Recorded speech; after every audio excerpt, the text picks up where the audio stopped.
yes, the Warriors do have flaws offensively. When you look at the starting lineup, the difference between Pods struggling and playing well is that he's got to hit shots. No doubt. But I'm saying, like, I look at all those other teams that you're referencing, and there's firepower. Like, even their weaker players are just purely better offensive players than what the Warriors have. And like, I'm here for the defensive conversation. It's both. Like, it's not either or. I'm not here to say that, like, all their problems are offensive, but I do believe that they have a lack of firepower. In this order, Steph can shoot, Klay can shoot. Who else? Chris Paul. Okay, but he struggles to get the right matchup. I'm here. I know. I've been saying this for a couple years now, and it's finally come around, and the chicken's coming around the roost. You cannot have one-dimensional players in today's NBA. Like, you just can't. You got to have two ways guy.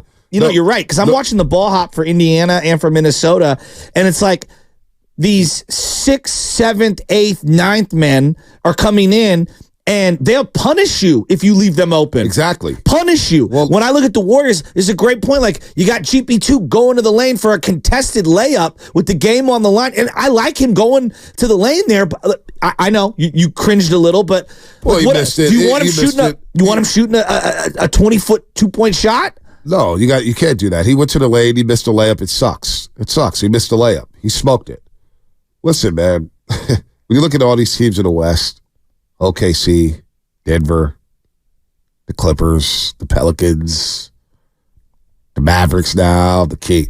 All got guys who can hit those wide open shots. Or you at least have to take them to make the defense honor you. But right now the defenses aren't honoring Pods on the three-point line.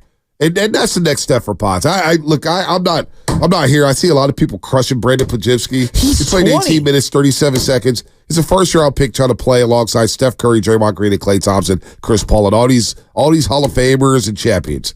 I got no problem with Pods. I got no problem with JK. I'm actually proud of these youngsters. JK has come a long way. I got no problem with the way he's playing. I got no problem with the way Brandon Podziemski's playing. But the next step for Pods and the next step for Kuminga's got to slow down a little bit. There was a possession late in the game, down 107-104. Kuminga, they're running a split cut. You got Draymond and Curry. They get the ball down to the post for Jonathan Kuminga. He's got Conley Jr. on him. Kuminga just rushed it. Yeah. He's got to just be patient.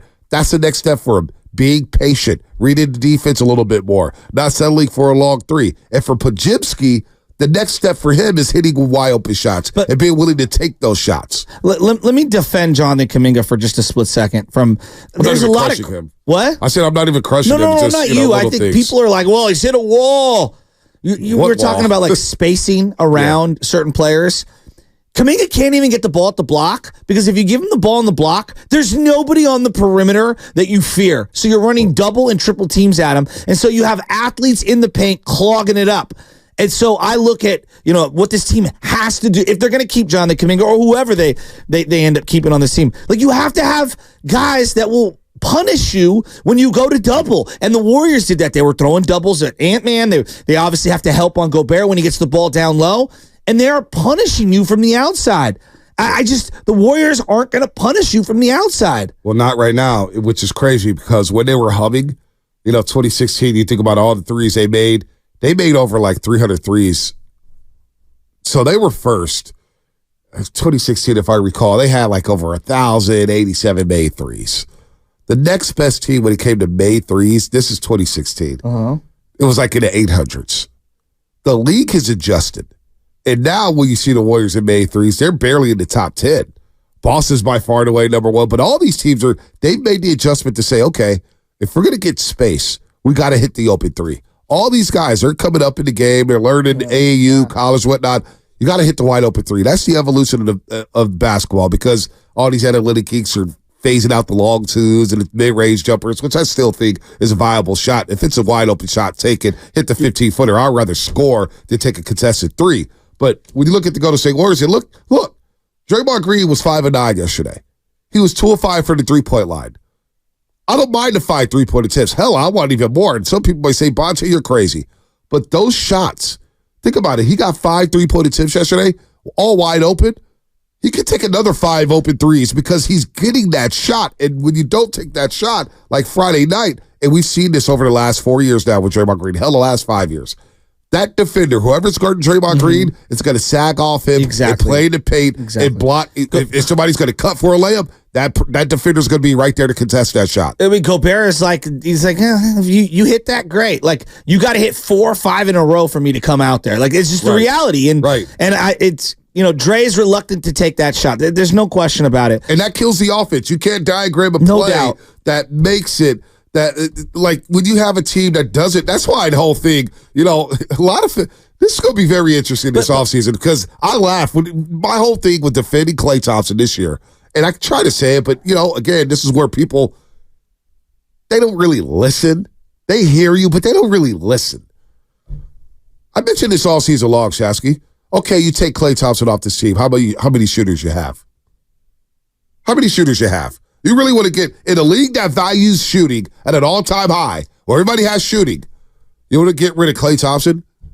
A lot of Warrior fans have cut on this show have said get rid of Klay Thompson. No, I think a lot of people pick your poison. Pick your poison about Klay. But I think missed in all of that rhetoric is that I think a lot of people were saying, like, role change, right? Which I think he's adjusted to. Coming off the bench has clearly been a positive for him. Wouldn't you agree? Well, it's lineup combinations. No doubt. I don't think the combination with him, Steph, and Dre exactly is humming as always, because Dre is hell-bent on fighting Steph and Curry, and the spacing for Klay is just not there. But Bonte, my personal opinion, and we can argue till we're blue in the face, I still believe two-way two-guard is their number one need.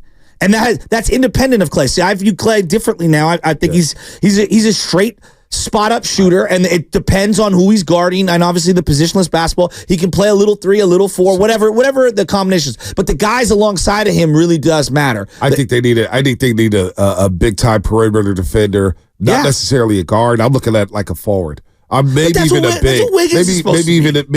Wiggins obviously has not been that guy this season. Yeah. Well, we know, and we don't know this, why. but I think this is important. Like, Klay's going to be more of a lightning rod for rhetoric because of who he is than Andrew Wiggins. Like, we're all afraid. We're all afraid to just say the obvious.